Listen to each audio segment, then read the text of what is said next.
most of the objects that we talk about this semester are what we would consider rigid objects. So a rigid object is something whose dimension and shape don't change.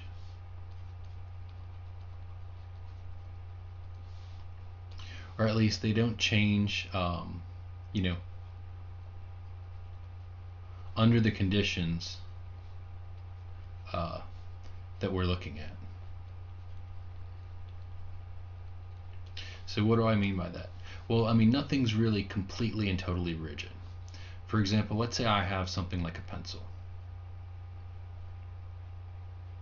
So for the most part in this class, we would treat a pencil as a rigid object. But you can imagine, if I put my fingers on the pencil, I actually can bend it slightly. If I'm pushing, with my thumb, toward the middle of it, and some of my fingers on the top and some on the bottom, I'll get this bend. So its shape does change. And not only that, if I apply, even more energy to it, I'll go so far as to actually break the pencil into two different pieces. Okay?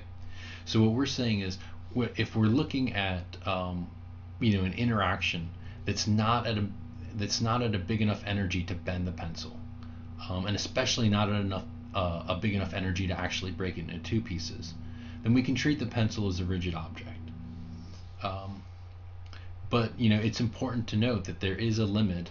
There is a limit to its rigidity.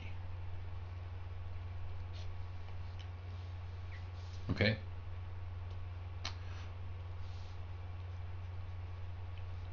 So how is this useful?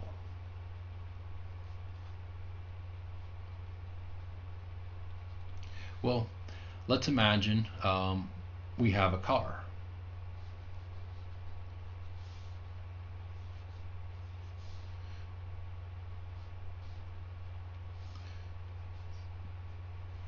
So we start with our car, and it's going to have some center of mass that's located probably somewhere a little bit closer to the engine, probably about the engine level, because that's where a lot of the mass is. And it's going to be, so the center of mass is going to be moving at some velocity.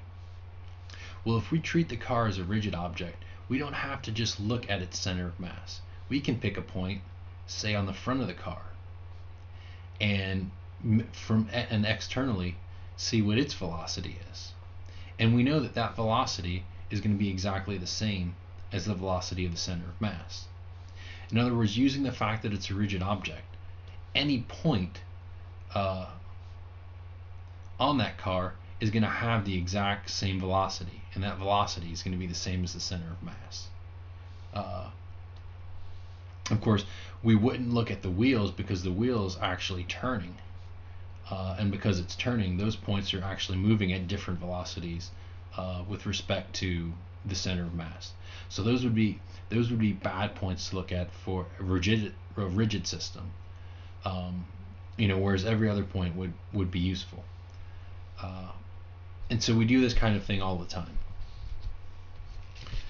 So next time we're going to look at, now that we've talked about rigid systems, what happens if we start to take a system of particles and we start to interact with things.